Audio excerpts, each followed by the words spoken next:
Pemerintah Desa Tabak Dipoa, Kecamatan Lebong Sakti, Kabupaten Lebong, menggelar musyawarah penetapan SDGs, pembagian BLTDD bulan Februari dan monitoring Selasa 3 Agustus 2021 yang dilaksanakan di kantor Desa Tabak Dipoa itu sendiri. Dalam penetapan SDGs, ditujukan agar masyarakat dapat mengetahui data-data yang akurat di desa. Menurut Ketua Tim Pokja Relawan SDGs, terdapat beberapa hambatan saat penataan SDGs, yaitu warga yang susah ditemui dan jaringan internet yang susah, sehingga saat diekspos sering gagal dan berulang-ulang.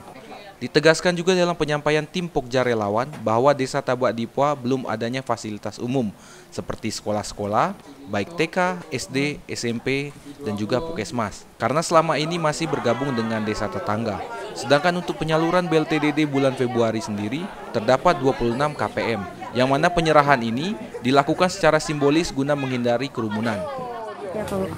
Selapan kami yaitu dari pemerintah kecamatan, hendaknya pengajuan anggaran dana desa untuk tahap 2 ini dipercepat, jangan menunggu lagi karena kita mengingat ini bulan ini sudah memasuki bulan 8, tentunya harapan kita nanti target untuk 1 tahun ini tercapai.